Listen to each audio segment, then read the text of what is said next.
Hello friends, आज इस video में हम फाइंड आउट करेंगे पैरामेट्रिक इक्वेशन ऑफ एलिप्स। इसके लिए हमने बोर्ड पर एक स्टैंडर्ड एलिप्स ड्रॉ कर रखा है जिसके सेंटर है 0,0 और जिसकी इक्वेशन है x square upon a square plus y square upon b square is equal to 1 के फॉर्म की। आप देख सकते हैं हमने एलिप्स ड्रॉ कर रखा है जिसकी मेजर एक्सिस है AB और माइनर एक्सिस है CD। इनके कोऑर्डिनेट्स हैं a, 0, माइनस a, 0, 0, b और 0, माइनस b। ठीक है।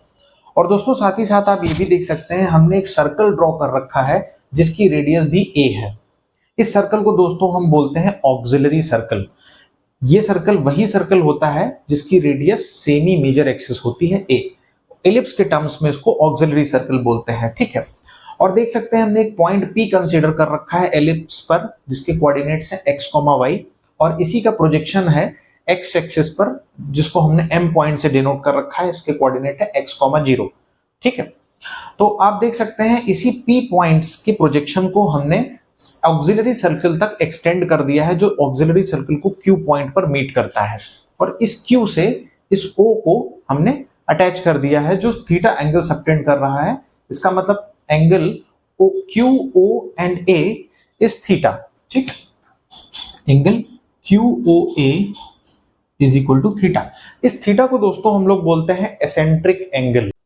तो दोस्तों अगर हम इस ट्रायंगल MOQ में cos थीटा की वैल्यू को फाइंड आउट करें तो cos थीटा की वैल्यू क्या हो जाएगी, cos theta is equal to OM upon OQ। ठीक है। OM को हमने क्या एज्यूम कर रखा है, x, तो OM को x से रिप्लेस कर देते हैं। OQ क्या है, OQ की वैल्यू है a। OQ is the radius of that auxiliary circle.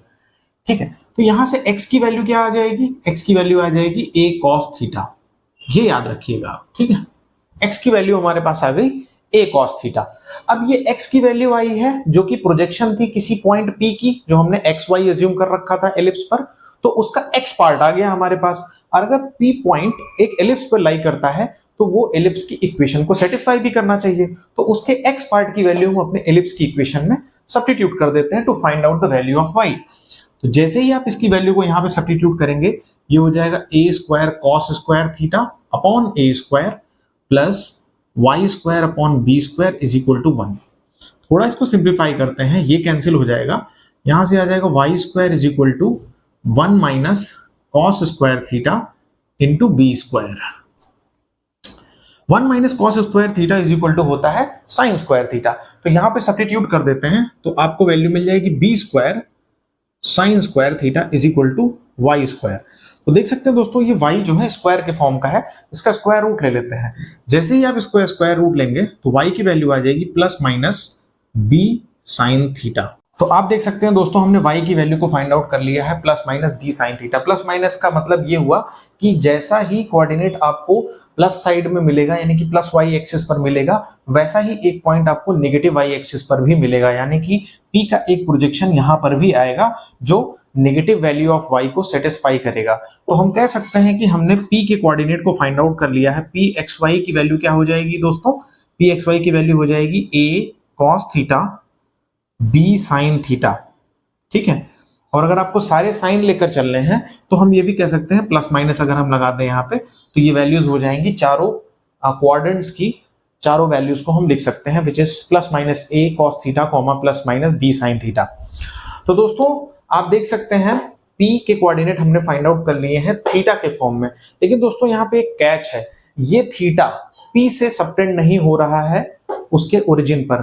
P is not subtending a eccentric angle with the center of the ellipse rather than point Q which is lying on the auxiliary circle, वो हमारा theta angle subtend कर रहा है हमारे origin पर। तो दोस्तों इस पॉइंट को याद रखिएगा, यहाँ पर जो थीटा होता है वो ऑक्सिलरी सर्कल के द्वारा सबटेंड किया जाता है, ना कि एलिप्स के उस जेनरिक पॉइंट के द्वारा।